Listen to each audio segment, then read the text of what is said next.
ಶುಭಾಶಯವನ್ನು ಎಲ್ಲರಿಗೂ ತಿಳಿಸುತ್ತಾ ಯುಗಾದಿಯ ಪಾಡ್ಯ ದಿನ ಹೊಸ ವರ್ಷ ದಿನ ಟಿಕೆಟ್ ಅನೌನ್ಸ್ ಮಾಡಿದ್ದಕ್ಕಾಗಿ ನಮ್ಮ ರಾಜ್ಯದ ರಾಷ್ಟ್ರದ ಎಲ್ಲ ನಾಯಕರುಗಳಿಗೆ ಮೊದಲಿಗೆ ನಾನು ಅಭಿನಂದನೆಗಳನ್ನು ಸಲ್ಲಿಸ್ತೇನೆ. ನಮ್ಮ ದೇಶದ ಪ್ರಧಾನಮಂತ್ರಿಗಳಾದ ನರೇಂದ್ರ ಮೋದಿಯವರು, ನಮ್ಮ ರಾಷ್ಟ್ರೀಯ ಅಧ್ಯಕ್ಷರಾದ ನಿತಿನ್ ನವೀನ್ಜಿ ಅವರು, ರಾಜ್ಯ ಅಧ್ಯಕ್ಷರಾದ BY ವಿಜೇಂದ್ರ ಅವರು, ಯಡಿಯೂರಪ್ಪನವರು ಹಾಗೂ ಎಲ್ಲ ಗೋವಿಂದ ಕಾರಜೋಳ ಅವರಿಗೆ, ನಮ್ಮ ಪ್ರಭಾರಿಯಾಗಿರುವಂಥ ರಾಧಾಮೋಹನ್ ದಾಸ್ ಅಗರ್ವಾಲ್ ಅವರಿಗೆ, ನಮ್ಮ ಎಲ್ಲ ನಾಯಕರುಗಳಿಗೂ ಕೂಡ ನಾನು ಅಭಿನಂದನೆಗಳನ್ನು ಸಲ್ಲಿಸ್ತೇನೆ. ಭಾರತೀಯ ಜನತಾ ಪಕ್ಷದ್ದು ಬಲಿಷ್ಠವಾಗಿದೆ.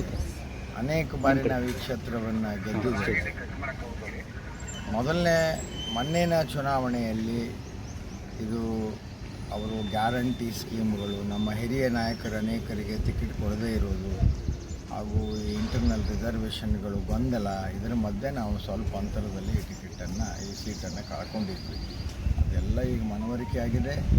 SC/ST ಸಮುದಾಯದವರೆಗೂ ಕೂಡ ಈ ಕಾಂಗ್ರೆಸ್ ಸರ್ಕಾರ ಏನು ಮೂವಿಗೆ ತುಪ್ಪ ಹಚ್ಚಿದೆ ಅನ್ನೋದು ಅವ್ರಿಗೂ ಗೊತ್ತಾಗಿದೆ.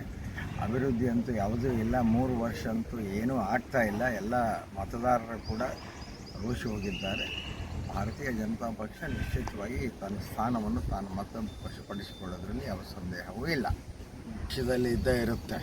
ಯಾರು ಸಮಾಧಾನ ಆಗ್ತಾರೆ ಅವ್ರು ಬರ್ತಾರೆ, ಅಸಮಾಧಾನ ಇಟ್ಕೊಂಡಿರೋರು ಇರ್ತಾರೆ. ಅದ್ರ ಬಗ್ಗೆ ಏನು ತಲೆ ಕೆಡಿಸ್ಕೊಳ್ಳೋದಿಲ್ಲ. ಒಟ್ಟಾರೆ ಬಾಗಲಕೋಟೆಯಲ್ಲಿ BJP ಗೆಲ್ಲಬೇಕು. ಇದು ನನ್ನ ಗೆಲುವಲ್ಲ, ಭಾರತೀಯ ಜನತಾ ಪಕ್ಷದ ಗೆಲುವು, ಹಿಂದುತ್ವದ ಗೆಲುವು. ಮುಖ್ಯವಾಗಿ ಭಾಳ ಸೆನ್ಸಿಟಿವ್ ಕ್ಷೇತ್ರ ಇದು.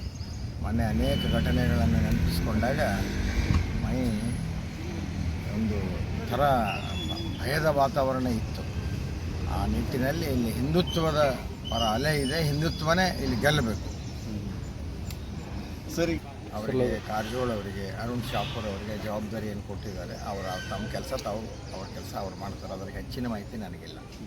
ಸರ್, ಪ್ರಚಾರಕ್ಕೆ ಇರ್ಬೋದು ರಾಜ್ಯ ಅಧ್ಯಕ್ಷರು, ಇನ್ನೂ ಹಲವಾರು ಮಂತ್ರಿಗಳು, ವಿರೋಧ ಪಕ್ಷದ ನಾಯಕರುಗಳು, ಹಿಂದಿನ ಮಂತ್ರಿಗಳು ಎಲ್ಲರೂ ಕೂಡ ಬರ್ತಾರೆ. ಎಲ್ಲರೂ ಈ ಇದರಲ್ಲಿ ಏನಿದೆ ಒಂಥರ ಚುನಾವಣೆ ಹಬ್ಬದಂತೆ ಆಚರಣೆ ಮಾಡಿರಿ ಅಂತ ನಮ್ಮ ಪ್ರಧಾನಮಂತ್ರಿ ಹೇಳ್ತಾರೆ. ಆ ನಿಟ್ಟಿನಲ್ಲಿ ಎಲ್ಲರೂ ಕೂಡ ಇದರಲ್ಲಿ ಭಾಗವಹಿಸ್ತಾರೆ.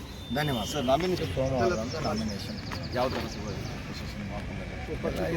ನಮ್ಮ ಬೇಳೂರು ಗುರುಬಸವ ಮಹಾಸ್ವಾಮಿಗಳ ಗುಡಿಯಿಂದ ಹಳೆ ಅಡತ ಬಜಾರದಿಂದ ಬಸವೇಶ್ವರ ಸರ್ಕಲ್ವರೆಗೂ ಕೂಡ ಮೆರವಣಿಗೆಯನ್ನು ಮಾಡಿ ಅಲ್ಲಿಂದ ಪದ್ಧತಿ ಪ್ರಕಾರ ಹೋಗಿ ಚುನಾವಣಾಧಿಕಾರಿಗಳ ಆಫೀಸಲ್ಲಿ ನಾಮಿನೇಷನ್ ಕೊಡ್ತಕ್ಕಂಥ ಒಂದು ಪ್ರಕ್ರಿಯೆ ಇರ್ತದೆ. ಸರ್, ಈಗ ಇನ್ನೂ ಮೊನ್ನೆ ಒಂದು ಅವ್ರ ಮುಂದೆ ವ್ಯಕ್ತ ಮಾಡ್ಯಾರ. ಬರ್ಬೋದು ಅವರು ಕೂಡ. ಅವರು ಸಾಕಷ್ಟು ಈ ಕ್ಷೇತ್ರದ ಪರಿಚಯ ಇದೆ. ಅವರು ಕೂಡ ಬರ್ಬೋದು. Thank you sir. ಧನ್ಯವಾದ.